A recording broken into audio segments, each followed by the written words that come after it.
Hello everyone. It's James again.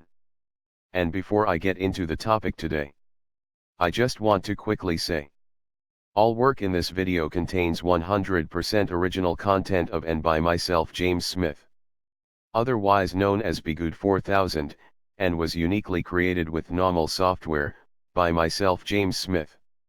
As I purchased commercial rights from NAWMAL to produce my unique and original video with this software. Commentary is uniquely my own thoughts, feelings, and expressions. Now that I have that out of the way, today we are talking about important boundaries for those that are in committed relationships. And why this is so important. You see, more and more it's getting rare to find a good life partner. But when and if you do, it's important you and the other person you are with come up with a good game plan for you to stick together and don't get broken up and apart by the many pitfalls that are out there in life. And I will say this. I believe that finding a good life partner is getting more and more difficult. Because many people in society shame those that have strong boundaries. So many couples are left defenseless and they end up falling for a lot of negative things that end up causing the demise of what could have been a good lifelong relationship. Because here's the thing. When you have two people that come together that love one another, and they are able to work towards a common good, they tend to do very well. Because one can pull the other up when they need it. However, when you have someone by themselves, I'm not saying that it's not doable to make things happen in life. But it might be a bit more of a challenge.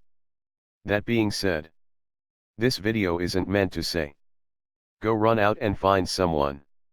However, what it's meant for is to give you some things to think about in case you do find someone and you want to have a successful relationship with this someone that you deem to be decent and on the same page as yourself. So when we are talking about boundaries that couples should have, we are talking about not with each other. That's a different topic for a different video. However, what we are talking about is boundaries this couple has with the outside world. Now there are some main reasons why this is important. The nature of many people, even people we might deem to be decent, can oftentimes be jealous. And jealousy can make people do some really bad and toxic things, such as sabotage others' relationships through covert means. And then we have the narcissist that lives and exists to do such things to others. That being said, regardless if you are dealing with work friends, family members, neighbors, longtime friends, decent people, or possible narcissists, you want to know that it's entirely possible that others might say or do things to undermine your relationship, and covertly try to break you up as a result.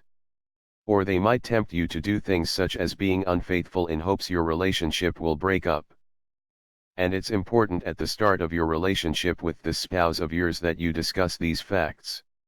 Well, I wouldn't say at the start. I like to see what people will do on their own through the get to know you phase. Because you don't want a potential narcissist to mirror your likes and dislikes.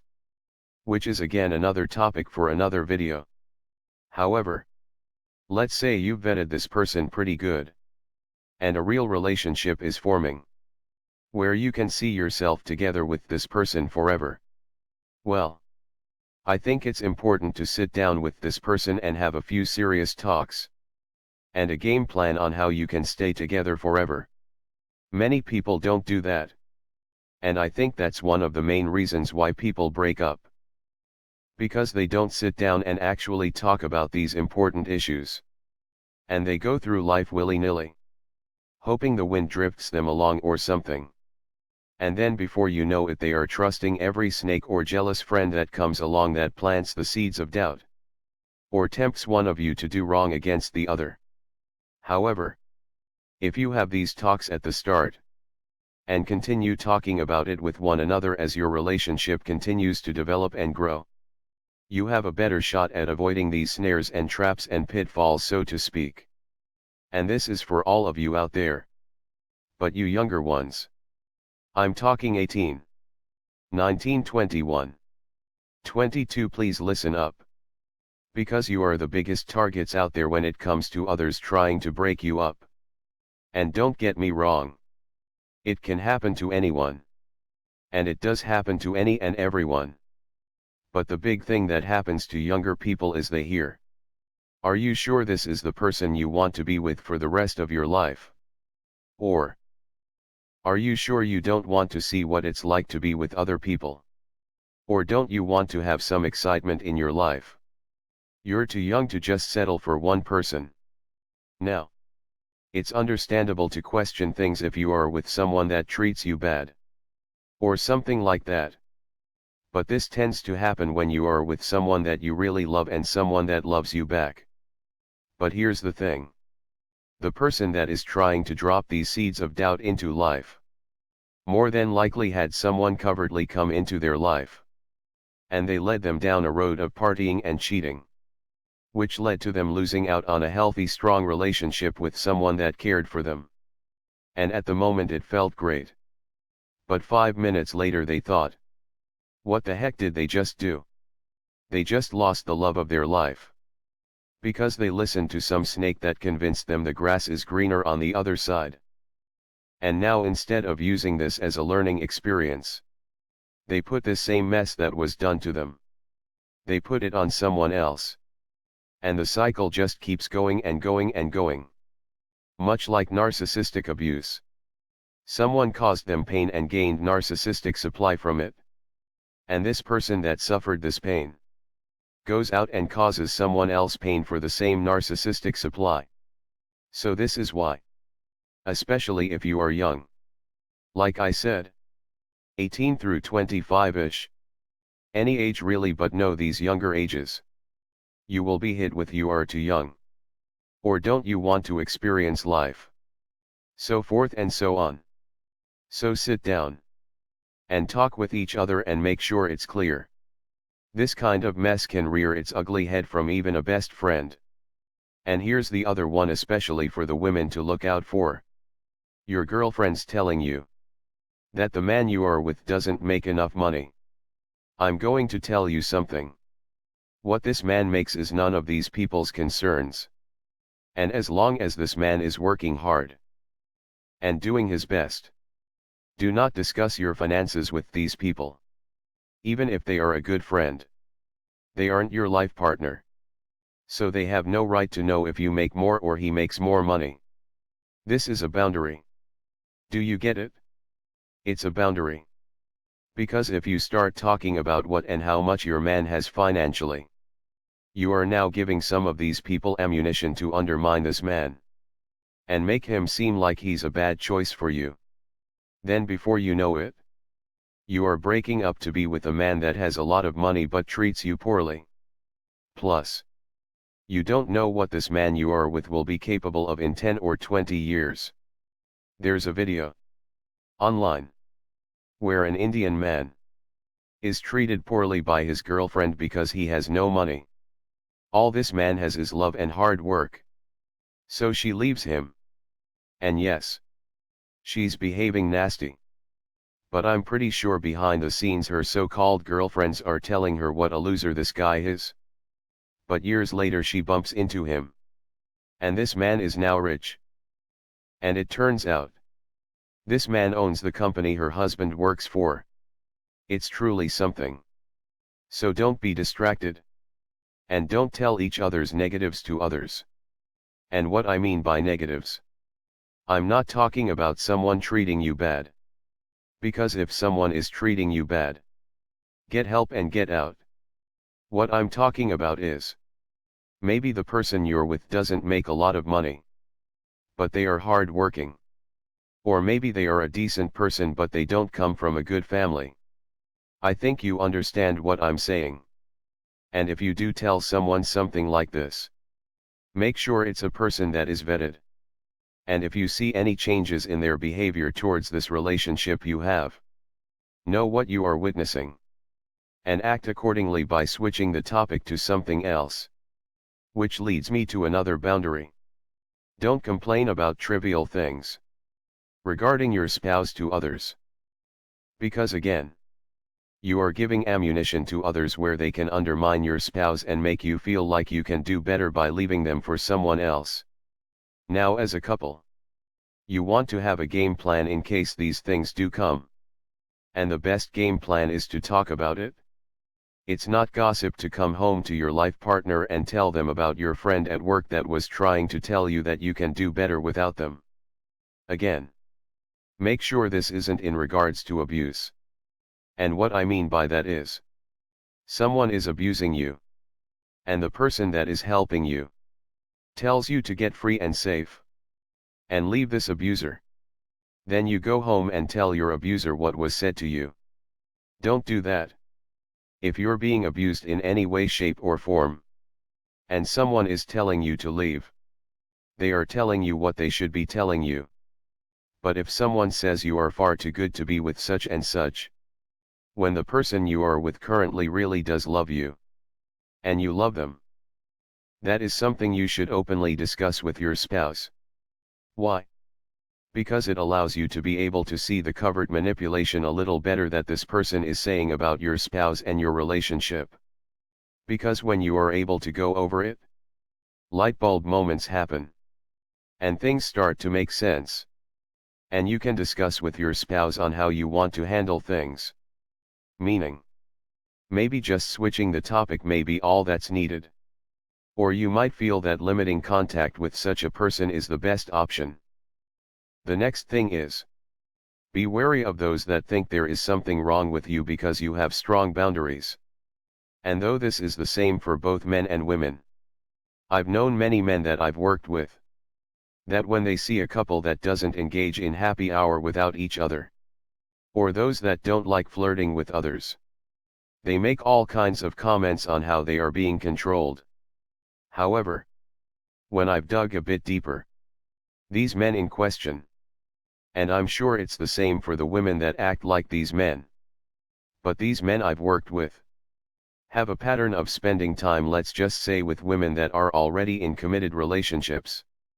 And you can see them use subtle charm and planting the seeds of doubt in their minds. And that they need to live life to the fullest and spice things up a bit. Or so they say. And when they come across a woman they can't do this to, it messes their ego up really, really bad. Because they think they can work this magic on anyone. And when they find someone they can't do this to, they say that this woman is being controlled. Or she doesn't know how to have fun. Or whatever. Instead of looking at the fact that maybe she loves the man she is with. And they both sat down and talked with one another, like good couples should do, and discussed the fact that there are going to be vipers at and in the workplace that are going to try their hand at getting with you. And this is what to look out for. And this is what is a good way of avoiding such snares and traps. So if a man or woman makes you feel like there is something wrong, that you have boundaries, and that you are faithful, don't discuss things any further with these people, as the conversation will just turn into a shaming, making fun session at your expense. Which brings me to my next point. When these types of people ask you what you are doing for the weekend, make sure you have something to say that is basic and that involves your spouse. And if these people want to invite you somewhere, make sure that place and invitation includes your spouse. Because these types will invite you someplace very safe at first. Because their goal is to get you to feel comfortable to being alone with them. And I've seen this happen with a lot of ladies in the office. First it will start with coffee on the weekend and girl talk. Then a few months later it turns into going to nightclubs. And again, I'm sure men can do this too. I'm just sharing with you what I've noticed. Now, it's not a bad thing to go to get coffee without your spouse. Let's say you're a lady that is with a man, and another lady at work wants to meet up with you for coffee on the weekend. That actually might be fun. But be mindful. That shouldn't be an every weekend thing. Also make sure when you do meet up, it's not all day. Oh, I have to leave, because I have to meet James at 6 o'clock because we are going to have dinner. I think you get my drift. And again, I would be careful regarding the frequency. And notice if they are slowly changing up the venues. Are they now wanting to go to happy hour? Or lounges or nightclubs? And make sure all this is communicated with your already vetted spouse. Let them know that Carol is inviting you to the nightclub instead of coffee this time around. And come up with a good plan to get out of it. And as a boundary, when Carol asks you, you might say, I don't go to those places unless I'm with James. And if they shame you or mock you, then they are telling you everything you need to know. It was their plan the entire time to get you into such a situation just to see you fall. But no need to confront them about it. However, when they call you a cornball for having such a boundary, say, that's right. I'm a cornball and I'm proud of it. Don't let them put you in a bad spot or frame of mind. Yup. I'm a cornball in love. It is what it is, right? But I hope you have fun at the club. There's nothing there I need because I'm happy with what I have at home. It's these kinds of boundaries that are going to keep you together. The same type of scenario can happen with family. Again, they might be down talking the person you are with, even though the person is decent and kind. Oh, you can do better. Or they don't have this. Or they don't have that. This is where you need to be firm. Not confrontational, but firm. And say, look, so and so treats me very good. And it's none of your business of what they have or don't have. Please refrain from your negative comments about them. Because here's the thing, negative comments, no matter what you believe, can work on you and break you down. I've seen it happen. People get beaten down so bad from others' negative comments. They broke up with the love of their life, just to get the negative comments to stop. The key with all of this is to know this is a real thing. And it happens to people every single day. And you must be prepared and have a game plan to navigate these waters. And keep from making one life mistake after the other. Because it's sad. I see people that were really meant to be together break up young. And regret it forever. All to run around with people that didn't care about them. And all that does is create emotional pain. So if the person that you are with brings you joy and happiness, sit down and talk with them. Discuss openly the pitfalls and life snares that await you both. And come up with game plans on how you think it's best for you to handle them. With that said, I'm curious as to what you think. Have you seen the scenarios that I've talked about? Have you been able to sidestep such problems by talking to your spouse and developing boundaries? I would like to know. Please leave a comment about it in the comment section below. Also, don't forget to subscribe to be a part of this channel's growth. And don't forget to click the little bell to be notified each and every time I make a new video. And don't forget to like and share to let YouTube know this content is important to you. Also, if you would like to support even further, you can do so by the way of Patreon. I will leave a link in the low bar. And if you are already supporting by the way of Patreon, I humbly say thank you. With that said, I do hope your day is blessed. And until next time, bye for now. And be good to yourself.